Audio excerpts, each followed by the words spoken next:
And welcome back to yet another edition of the Shadow Gallery. I am, as always, your host, James Donnelly. And tonight, because it's been requested, and because I honestly haven't gotten around to it in a while, I am going to finally continue because I left off with the okay, we're at my best. We're revisiting. We're back to my best non-comic book films of all time series. So this is part 6 of 7. So we've done, all of them except number 2 and number 1. Tonight we're going to be doing number 2, the second best. So basically, rounding out the top 5, we had RoboCop. The Matrix, and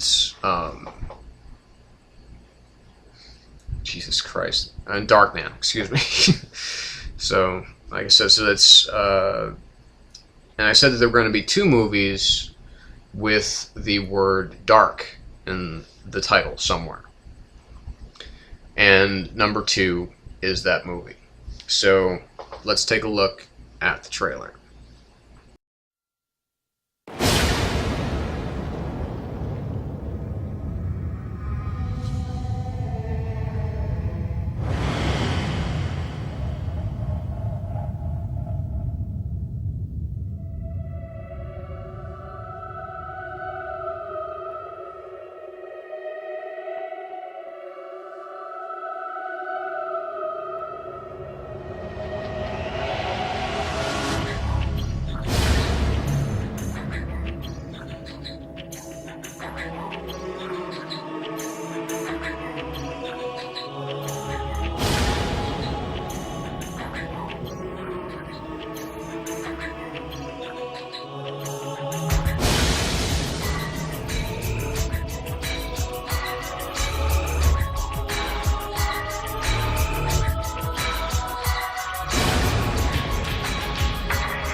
Okay, so now you know. 1998's brilliant, amazing, incredible film by Alex Proyas, the director of The Crow, the film Dark City, with a really excellent cast.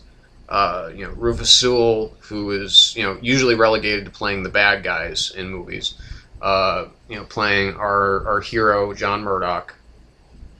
We got Jennifer Connelly, the lovely Jennifer Connelly, before she had her plastic surgery and I think her breast reduction surgery. That's just criminal. And you have Kiefer Sutherland doing his best kind of Peter Lorre impersonation as Dr. Daniel Poe Schreiber. And of course William Hurt as Inspector Bumstead. I just love that name, Inspector Bumstead. But of course you had Ian Richardson, who played I think it was Riff Raff in or whatever the hell his name was in Rocky Horror Picture Show. He plays kind of not not the lead, but kind of the main, not the head of the strangers, but certainly kind of the most screen time one. The reason that now I have the film on. I had it on the original DVD cut. That was actually one of the reasons. It was the first DVD that I bought. I went out and bought a DVD player when I was working at a video sales store, and I went out and bought a DVD player for $300 odd. It was an open box buy.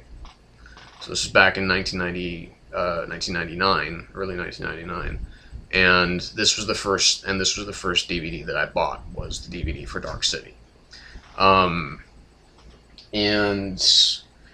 it's a tale of a man who, he wakes up, he has no memory of who he is, what's going on. He discovers he discovers a dead woman, half naked in this room that he's in, and then slowly tries to piece together the moments of his life, the memories of his life. And then through that, we meet his estranged wife, who supposedly is estranged. We meet his doctor, played by Kiefer Sutherland, who is helping the strangers. And in the midst, he's of course embroiled in this murder investigation, where it seems to be like serial killers on the loose. And there's a lot of kind of spiral imagery, this kind of never-ending spiral that essentially is symbolic of of this city where there is no light whatsoever. There's no daylight. There's no day, and we follow him through these very kind of comic book sensibilities. David Goyer, who has laid down quite a bit of comic book movie making in his day, worked on all three of the Blade films, wrote and directed the third one, wrote the first two. He co-wrote this with Lem Dobbs, who also is a good writer in his own way. And of course, David Goyer worked on Batman Begins and The Dark Knight. Is probably working in some capacity on Dark Knight Rises, and of course he wrote the script for Man of Steel.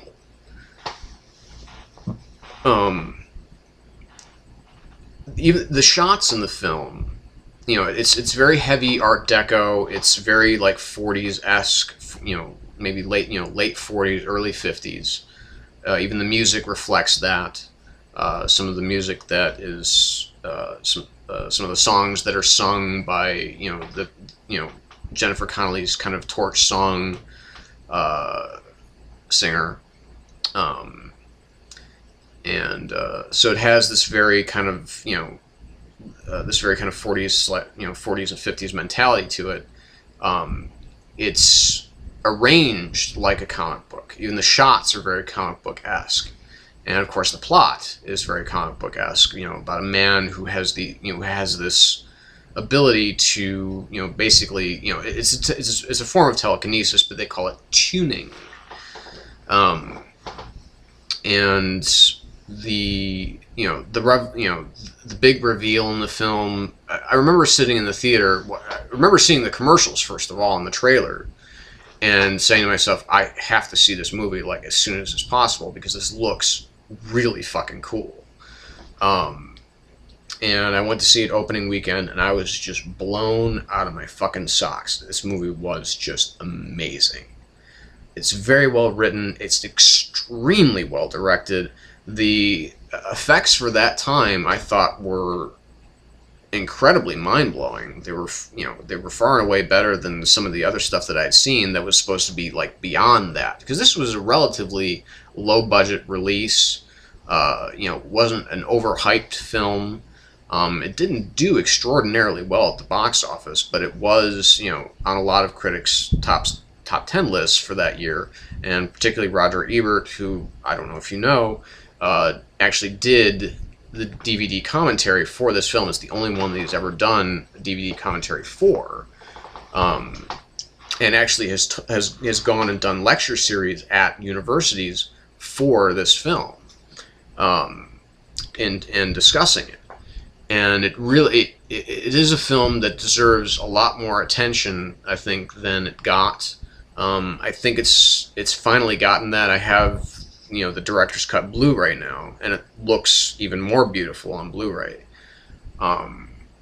Because I've actually triple dipped into this one, because I bought the original when it came out, then I bought the director's cut DVD when that came out, and now the Blu-ray. So when a film can prompt me to do that much, it's a keeper. But this film in particular, as far as it being one of the best non-comic book films I've ever seen, like I said, the structure itself is very comic booky. The way the shots are framed are very comic booky. There's a lot of long shots, not a lot of rapid cuts. It doesn't have any kind of like the new style Michael Bay, Tony Scott kind of quick pan, the whip pan, quick cuts, grainy stock, alternating movements, and it definitely does not suffer because it lacks any of that. It's still just as exciting and just as interesting. It's way more interesting than most of the modern action films, and a lot of that is due to the way that it's filmed and the way that it's written and the way that it's acted. Sewell is great. William Hurt is great. Kiefer Sutherland is great. Almost unrecognizable, especially if you've experienced him, in his most famous role, playing Jack Bauer on 24. But this is really a terrific film. It's only the number one film, just kind of barely edges it out, and we'll get to that one sooner rather than later. But give me a couple days and stay tuned for that one, because I'm hoping that there will be people out there that will agree with me. So thanks for those of you who've continued to tune in. Thumbs up, thumbs down, like me, dislike me, subscribe, comment, criticize. I'm here, and I'm gonna stay here until people start asking me to go away, and I don't think that's gonna happen. Not because I'm so sure of myself, just because generally people don't tell me to go away. So anyway, so that's it for tonight. That's number 2, Dark City. Great film. If you haven't seen it already, get your ass to the video store or Netflix, whatever you have, and see this film, because it's a classic. So until next time, you are now leaving the Shadow Gallery. Good night.